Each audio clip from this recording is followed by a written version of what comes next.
Now, the war in Ukraine just goes from worse to worse. No one now can win. Everyone will now lose. And the question is, how much? Now, you can tell that 18 days into his invasion, Russian President Vladimir Putin is desperate. The Pentagon reckons he's already lost around 10% of his forces, an extraordinary amount in so short a time. And he's now reportedly asking his Chinese ally for support, economic and military. The US is warning China, don't you dare. We are communicating directly, privately to Beijing that there will absolutely be consequences for large-scale sanctions, evasion efforts, or support to Russia. Now, you can see, can't you, how close this is getting to World War III, if, in fact, we're not there already. In fact, Russia yesterday even bombed the Ukrainian base only 25 kilometres from the border with Poland, which is a NATO ally. One bomb too far, and Europe will have to get openly involved, or so NATO threatens. But for now, the Russians seem to think that their only way forward in this war is to bomb Ukrainian towns and cities, to bomb them flat, to destroy just about anything, apartment blocks, factories, even 9 hospitals so far, according to a Washington Post analysis. Now, the Ukrainians have fought heroically, but they need a lot more help because the much bigger Russian army is now closing in on the Ukrainian capital, Kyiv, from the east and from the west, hoping to cut it off and starve it to death. So how is this massacre going to end? Now, there aren't many people who can better tell you what to expect in this war than a general who once commanded the US Army in Europe. His name, Ben Hodges, now the Pershing Chair in Strategic Studies at the Centre for European Policy Analysis. Lieutenant General Hodges, thank you so much for your time. Can you tell us the Russian advance so far? How do you assess it? Andrew, thank you. After 18 days, I think the Kremlin figured they would have it all wrapped up and conducting victory celebrations. Instead, I think that they are about 10 days away from reaching their culminating point, meaning that they are running out of people, they're running out of ammunition, and they're running out of time. This is a race. If we, the West, can get Ukraine all the things, the tools it needs to be able to defend itself, I think they're going to outlast Russia, actually. Had Russians, as you suggest, first thought they could roll in, land paratroopers even just right outside Kyiv and take it over in a couple of days. You say they've got 10 days left. What do you see as their tactics now in the next 10 days? Well, you hit it exactly on the head. They have transitioned from a mobile assault to attrition, where they go after cities, smashing them as they did in Chechnya and as they did in Syria, for the express purpose of exterminating Ukrainian population and putting millions of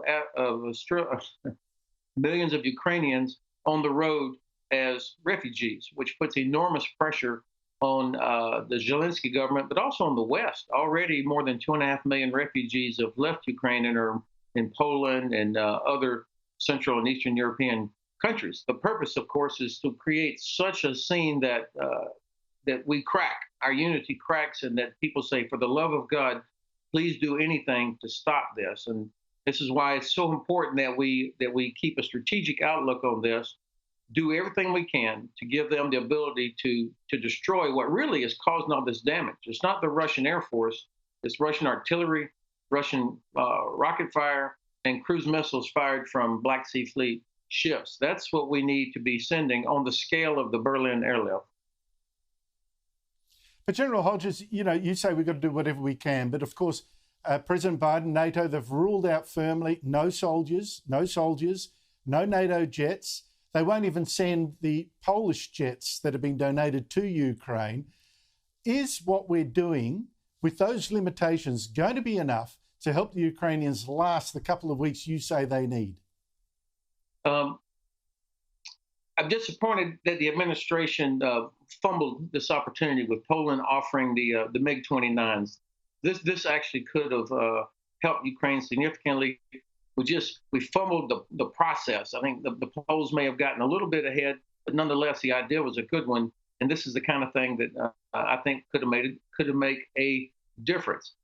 Nonetheless, I think the administration also, up until about 3 days ago, was hitting all the right notes on the information aspect of this and keeping the alliance together. But it seems like in the last 3 days, right at the point now where we should be pouring the gas on in terms of support and pressure, instead we're talking too much about what we're not going to do and what we can't do instead of what we are going to do and need to do.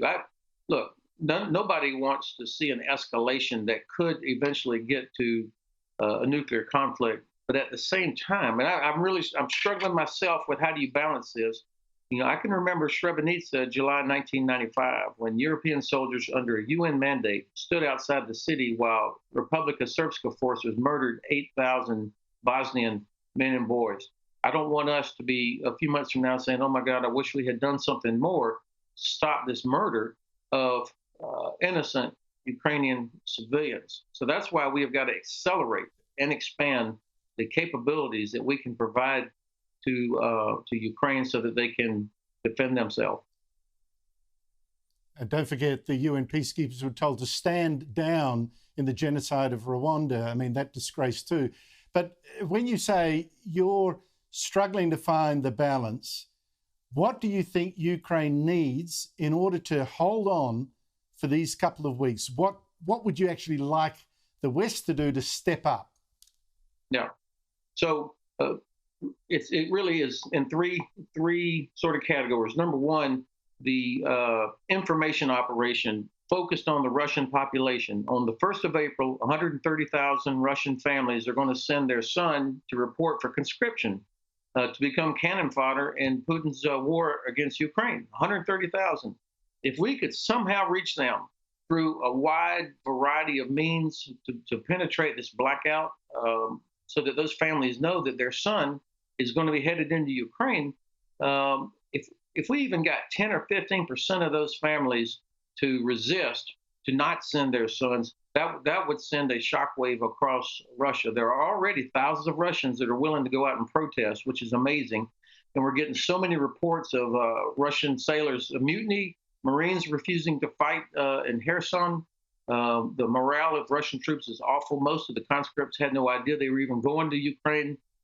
We need to be exploiting that.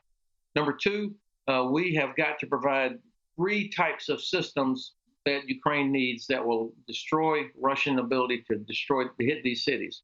Anti-ship missiles that can hit the Black Sea Fleet, or naval mines, something to get the Black Sea Fleet away from just sitting out there launching cruise missiles into Mariupol and other Ukrainian cities. Intelligence. There's no reason why we can't. Go ahead. General Ben Hodges, I would love to see that. More needs to be done because Putin cannot win this war. He cannot be allowed to destroy Ukraine from coast, from border to border. General Hodges, thank you so much for your time.